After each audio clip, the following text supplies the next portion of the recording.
Om Shanti. The halwa is being made still. It's on the way. So we will offer hot halwa to Didi. Until then, I think they misunderstood the timings.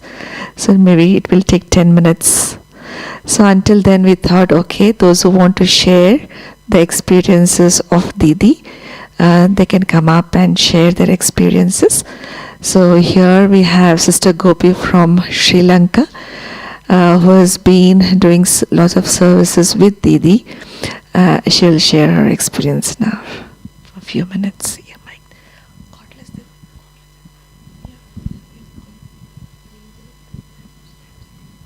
You want stand mic?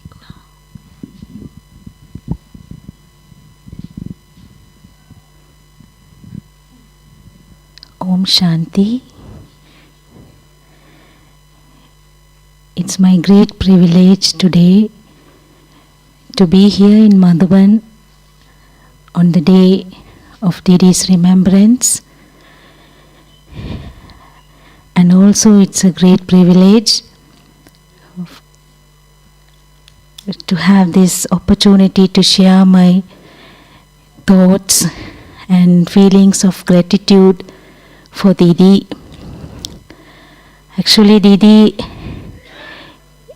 is externally to see she is like a very strict teacher and an administrator, but internally she is a very loving mother, very caring mother. And in one of her interviews she has told very honestly that her love is very incognito and her love is not very expressive.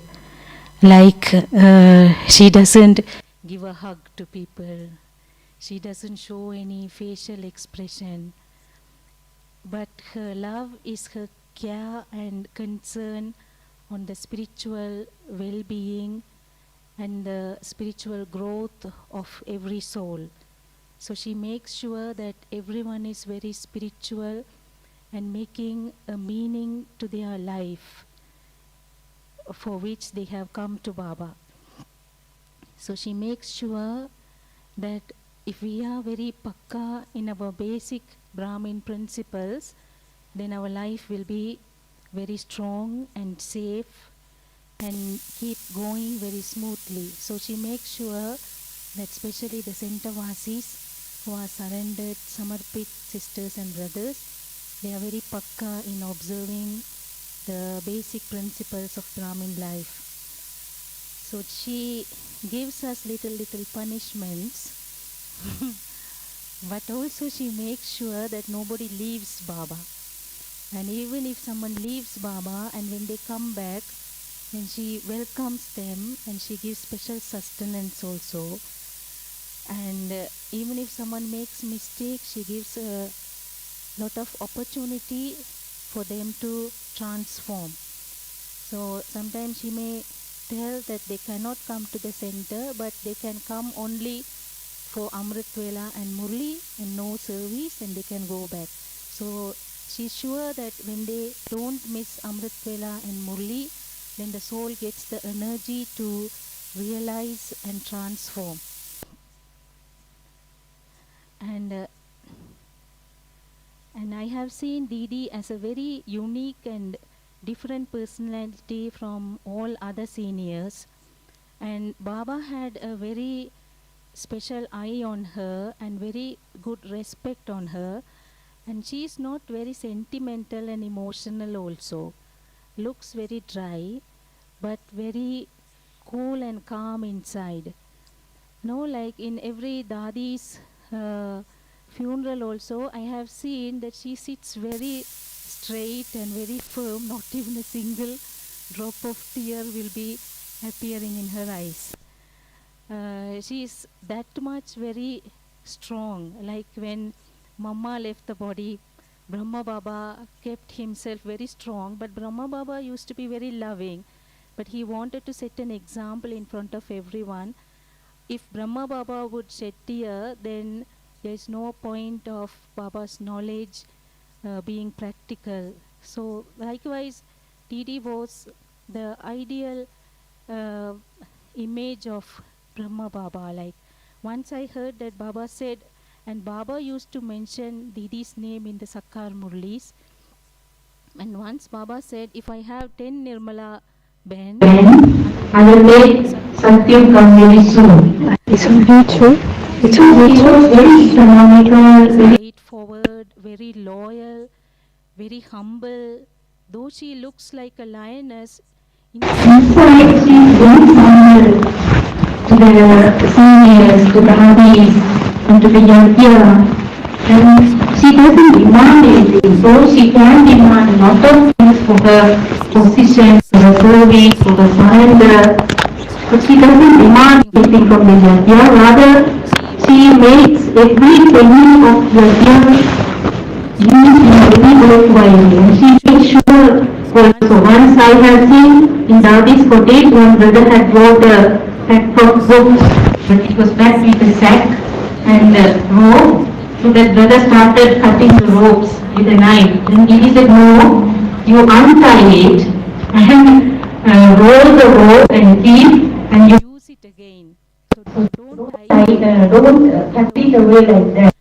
And we can see always the envelopes in Didi's that drawer, because she doesn't want to you take out new things and use. And once I heard that Sangeeta Ben was telling, Didi doesn't give away things just like that, so I have to keep a big lot of stock here.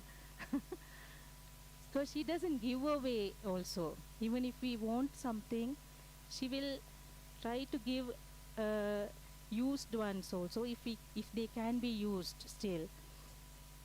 And I am very proud to say that Didi had lot of love for Sri Lanka, because in Sri Lanka we are in every step we take, the surrendered sisters, brothers or BKs, we ask for direction from Didi. For everything we ask direction, and once Didi had said, then we don't make any change, for everything it's like that. So Didi had lot of love and regard for Sri Lanka that way. And Didi was known as Mama's flower, and she was trained by Mama.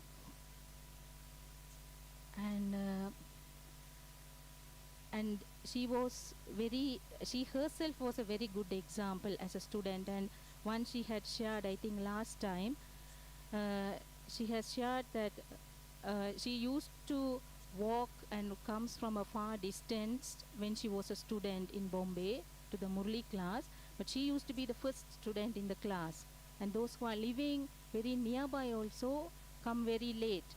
And she used to expect that also from us, that we should be before time in the class, in the Murli class. And before every personal meetings, or means like group meetings, she will revise the Murli first. And she herself used to study the Murli a lot, underlining and making question and answers. And she has a good regard on those who pay a lot of attention on the Murli, Dharana and Yoga. Though we don't do any service, if we have a good Dharana, like cool head, warm heart, and accommodating with everyone, adjusting with everyone. When our stage is good, even though we don't do any service, she had a good regard in her heart. So as if they are like a gift for the yagya. They don't create a burden for the seniors. They don't take the time of the seniors. So it's like they are a gift for the yagya. So likewise, Didi had been, it's very hard and difficult to understand Didi, but one has to churn a lot to understand Didi. She speaks very less, that's the thing.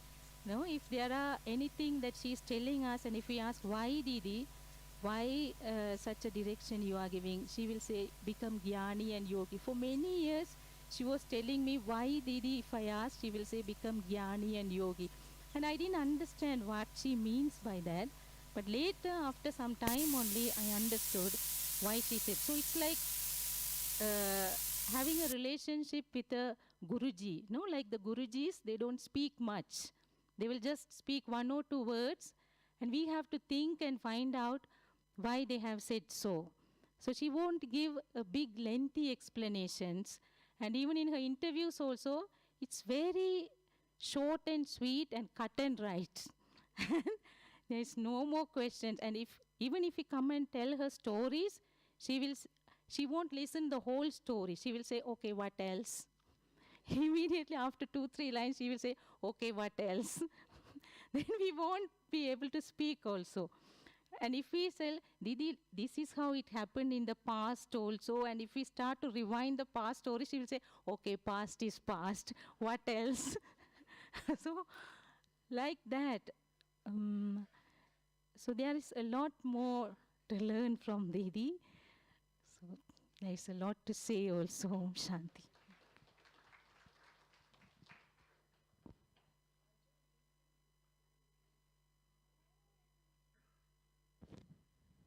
Thank you. Thank you, Gopi Ben. Now we have थोड़ा volume बढ़ाओ ना भाई, volume बढ़ाओ इसको.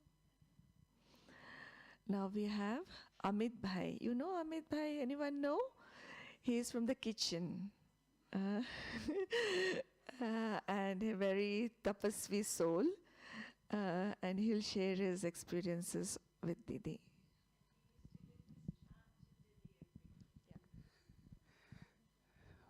ओम शांति। जब दीदी को याद करते हैं तो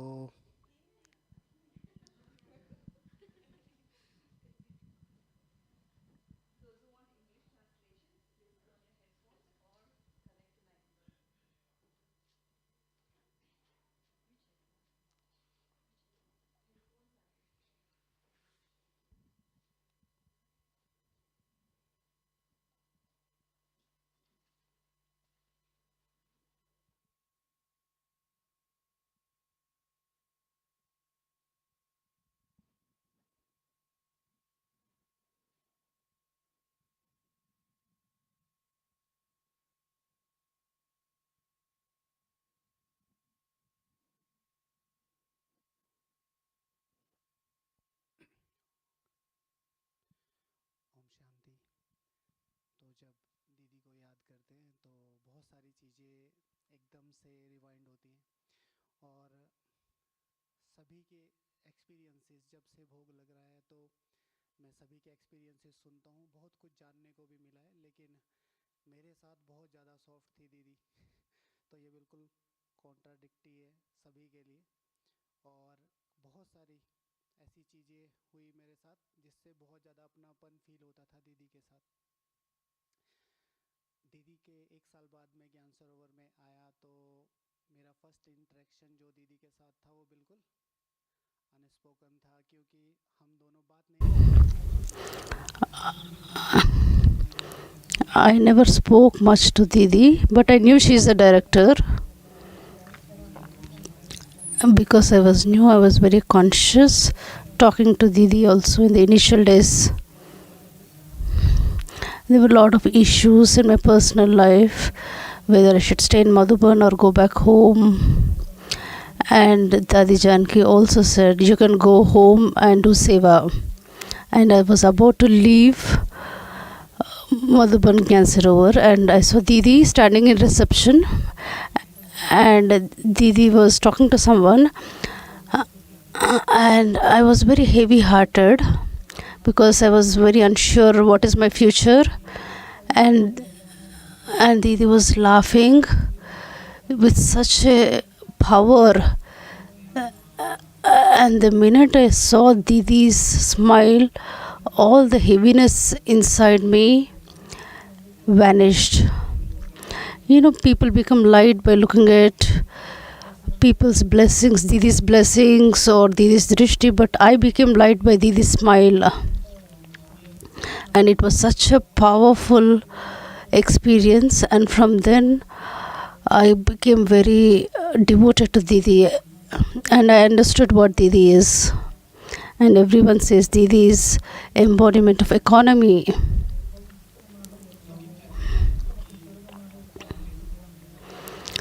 So he's sharing, brother is sharing that his Laukik family asked him to take a car. And then he went and asked Didi. Didi said, wait for a while. After 2 years, Didi agreed. And then he said, Didi, all this, he said, the money contribution for the car is from Laukik. So Didi, you first please take the car and then give it to me. Then I feel it is from Yajna. Then Didi said, if I give from yajna, I give only this much. And then it took him 5 years to collect money again.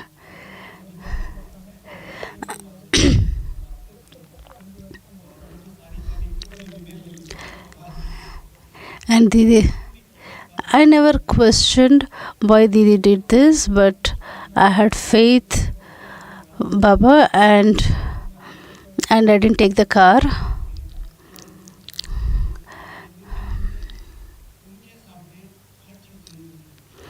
So Didi had such high priority on yajna, and everything else was second. She wouldn't see whether you're a big yogi or a high position soul or whatever. It would not matter. She would never compromise at the level of yajna for anything or for anyone.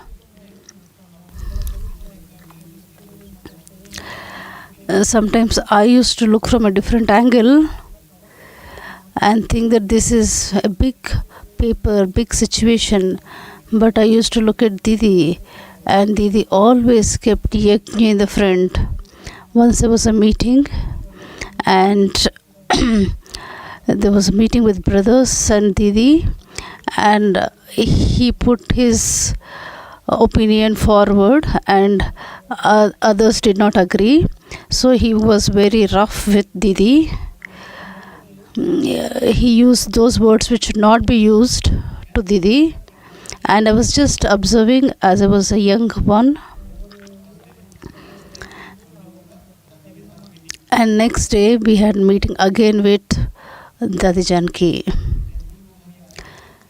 क्योंकि टोली but रही थी और मैं बहुत curious था यहाँ के involvement को लेके, क्या होता है क्या होता है। तो मेरी वो फर्स्ट मीटिंग थी 2-3 साल के बाद। तो जैसे ही दीदी आई तो दीदी ने जैसे टोली दी, तो हम टोली कैसे लेते, ऐसे लेते हैं। दीदी ने उसका हाथ ऐसे पकड़ा, ठीक है ऐसे करके कहा।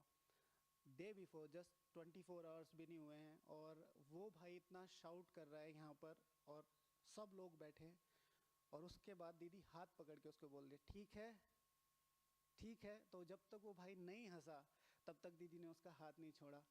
तो वो जो आप सब मेरे से ज़्यादातर एक्सपीरियंसेस लिए हुए बैठे, लेकिन दीदी ने वो जो उनका हाथ पकड़ा, तो मैंने देखा कि दीदी यहाँ पर कुछ नहीं रखते थे, कभी भी नहीं रखा। आप कहेंगे कि दीदी का मेरे लिए परसेप्शन है, आपका कोई परसेप्शन नहीं है। दीदी ने कभी आपके लिए कोई परसेप्शन बनाया ही नहीं। ये मेरा पर्सनल परसेप्शन है कि मैंने जितनी बार भी उनको देखा है।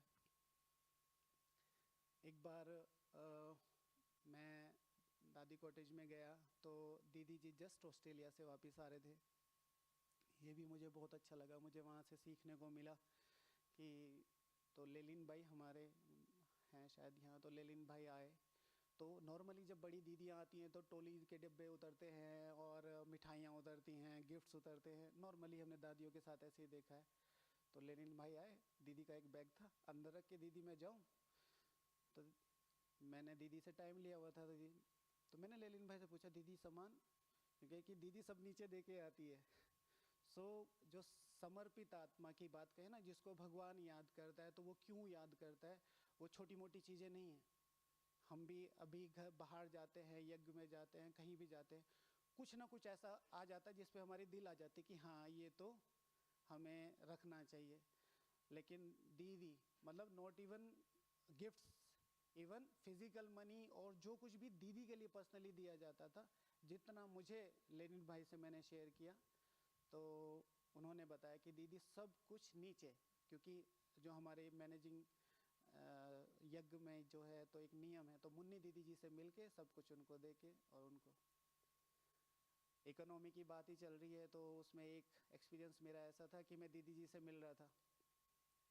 तो नॉर्मली योग के बाद जाते हैं 7:30 बजे, दीदी का खाने का टाइम होता है। तो 8 बजे संगीता दीदी के लिए खाना वाना तैयार करते हैं।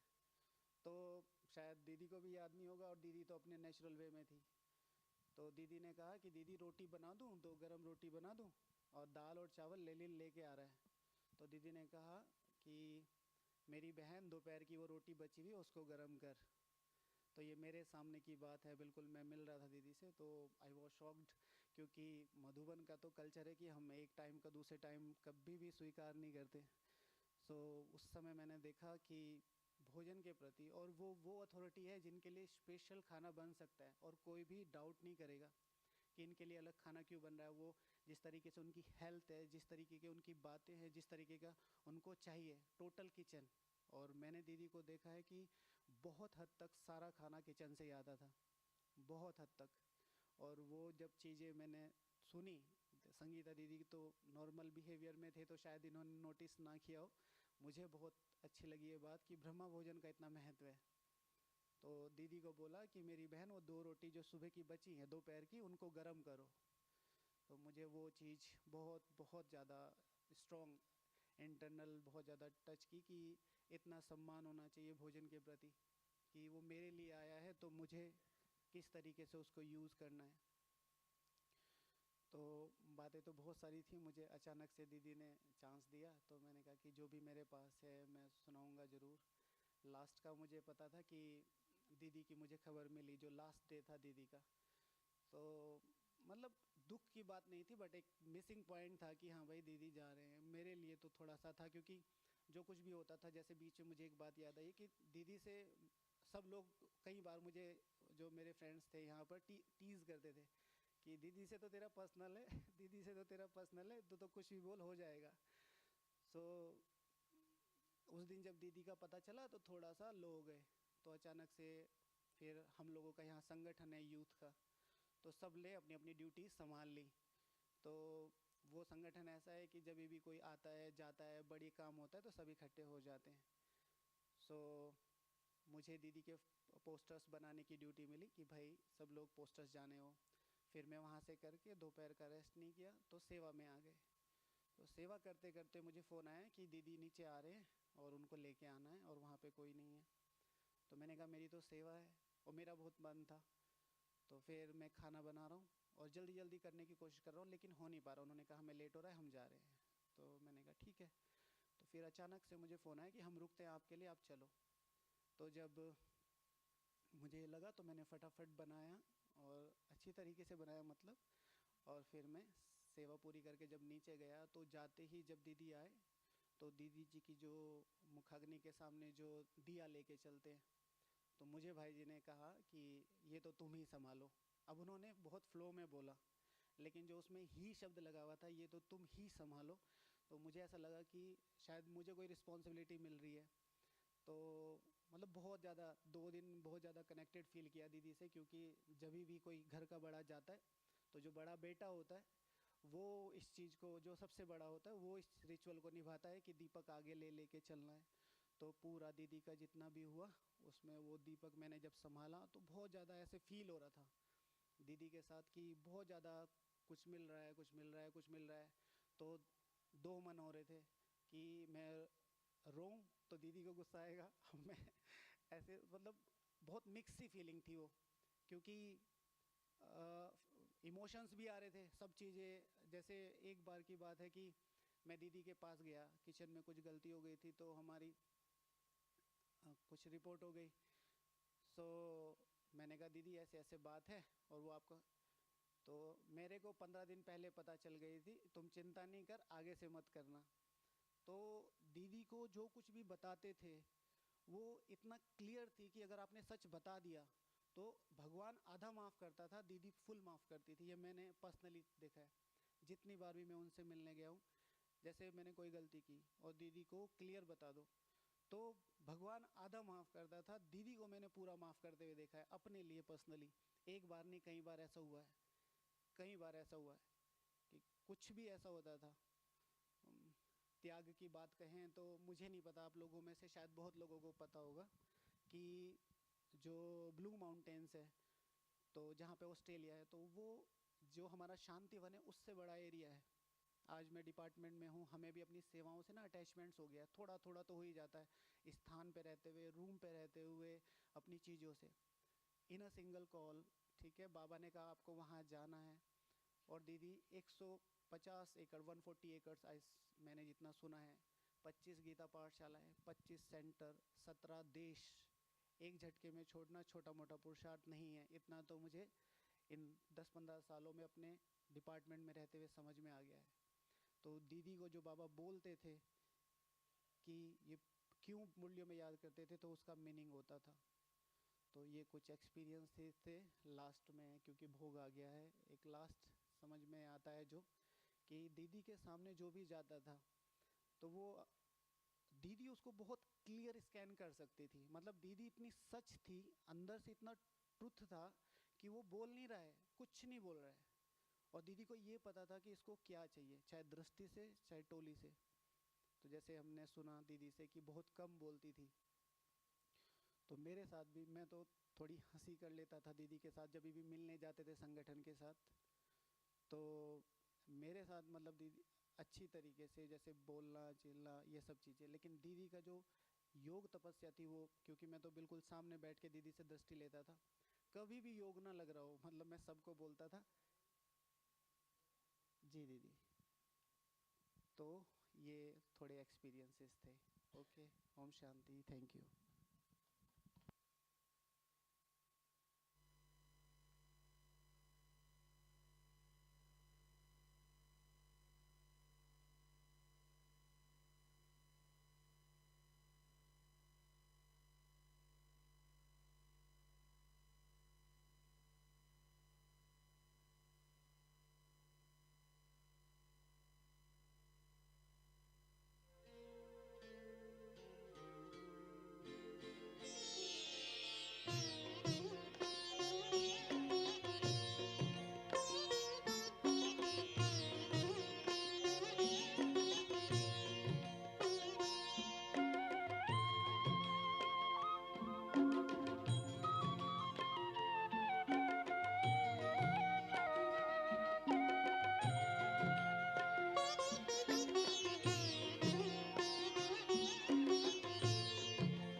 फरिश्ता बाबा से मिलना, देना संदेश हमारा।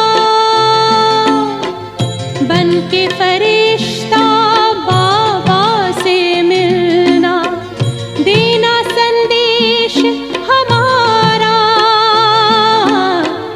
याद प्यार हम सबका देना, लावतन का नजारा। सच्ची लगन से बन जा बाबा के, सच्ची लगन से बन जा बाबा के। तू गले को हार, उड़ जा प्यारे वतन में, नीले अंबर के उस पार हो, नीले अंबर के उस पार।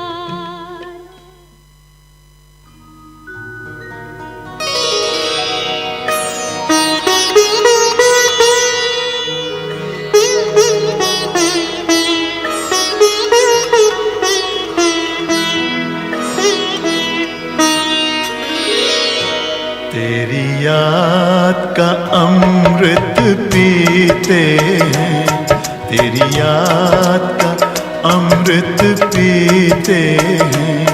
तेरी याद में जीते हैं बाबा, तेरी याद में जीते हैं बाबा।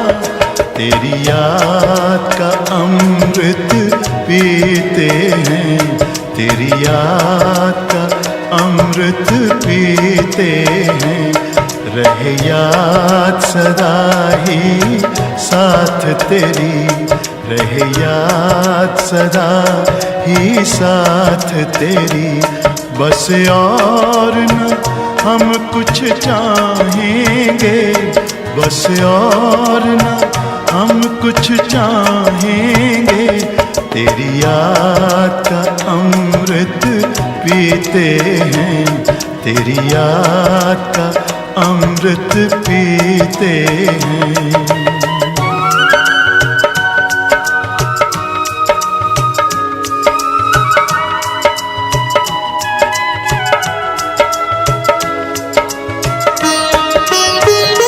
जो पल बीते तेरी यादों में, जो पल बीते तेरी यादों में, वो पल अविनाशी होते हैं, वो पल अविनाशी होते हैं। हर पल को सफल बना देंगे, हर पल को सफल बना देंगे। तेरी याद कभी ना छोड़ेंगे, तेरी याद कभी ना छोड़ेंगे। तेरी याद का अमृत पीते हैं, तेरी याद का अमृत पीते हैं।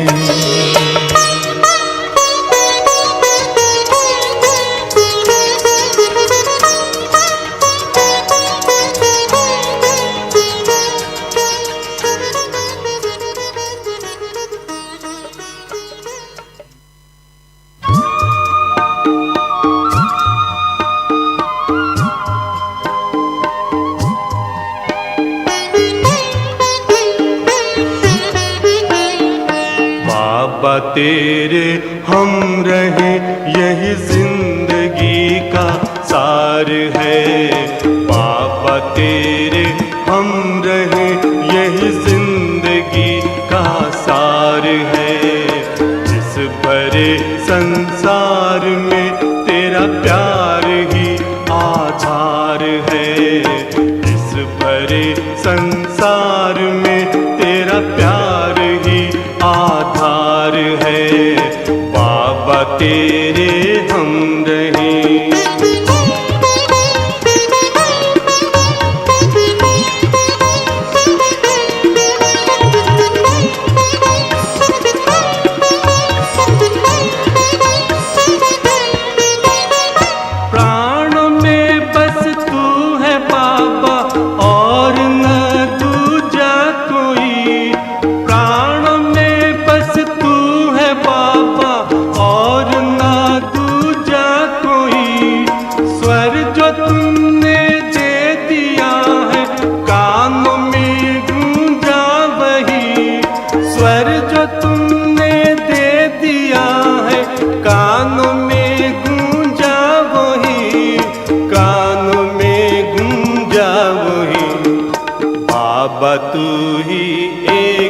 जिस पर बच्चों का अधिकार है।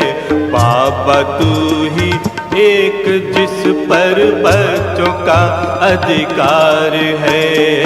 बाबा तेरे हम रहें।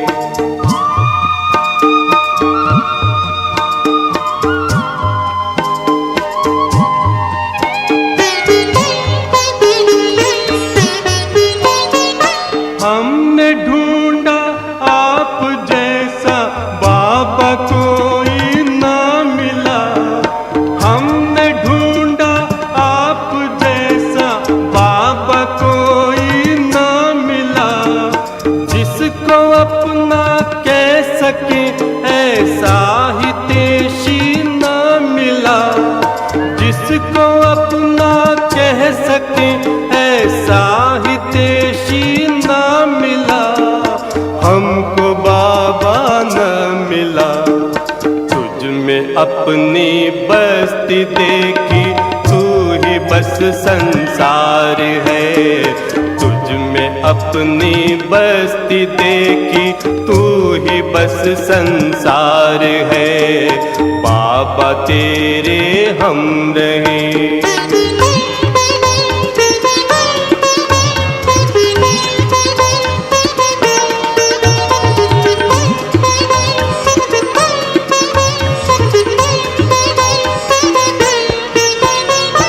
अपना प्यारा करके हमको जग से न्यारा कर दिया। अपना प्यारा करके हमको जग से न्यारा कर दिया। जो न दुनिया दे सकी बाबा वो तूने दे दिया। जो न दुनिया दे सकी बाबा वो तूने दे दिया। बाबा वो तूने दे दिया। ये हृदय गाता है प्रतिपल बस तेरा उपकार है। ये हृदय गाता है प्रतिपल बस तेरा उपकार है। बाबा तेरे हम रहें यही जिंदगी का सार है। बाबा तेरे हम रहें यही जिंदगी का सार है। इस बड़े संसार में तेरा प्यार ही आधार है। इस बड़े संसार में तेरा प्यार ही आधार है। बाबा तेरे हम रहें।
भोग लगाते समय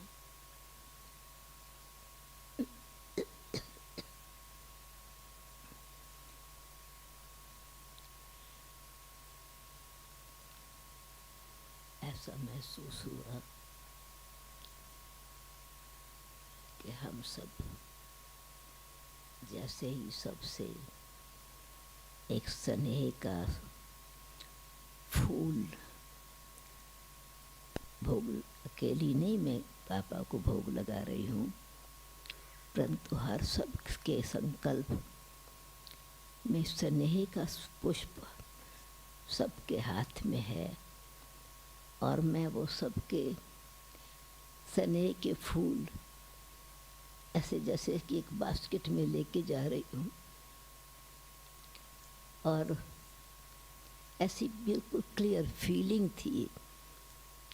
भोग लगा बाबा के सामने संकल्प से ही भोग रखा, इसी भावना से भोग रखा कि आज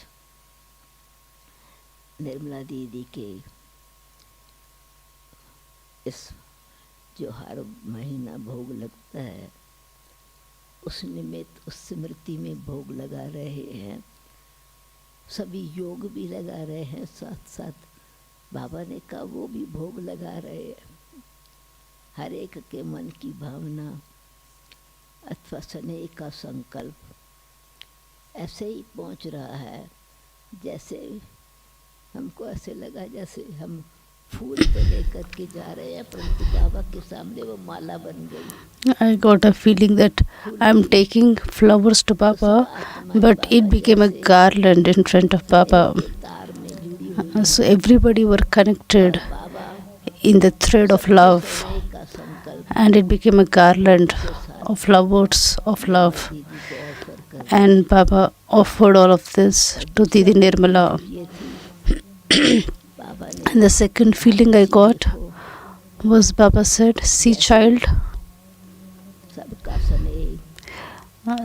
like everyone's love creates a relationship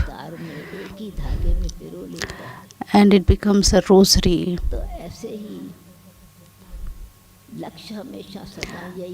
So always have this aim, what we have learned from Nirmala Didi." So the discipline, dharna, study, and Didi kept a lot of attention on these, and she made her life fruitful. And it was Didi's wish also that every child should become obedient, honest, and disciplined child of Baba. And the more clarity we have, the more our heart becomes clean and we get connected to Baba, and we can feel power in our intellect, and we take this sanskar into golden age, and we have to emerge this sanskar now, fill this sanskar now. I do not go into trance, but Baba shows this scene in front of my eyes right here, and I get a feeling as I've seen a scene, and Baba has shown me a scene. Baba has told this. This is a feeling I get when I offer Bhog. So Baba said, whatever you learned from her, make it a garland of all the teachings. Om Shanti.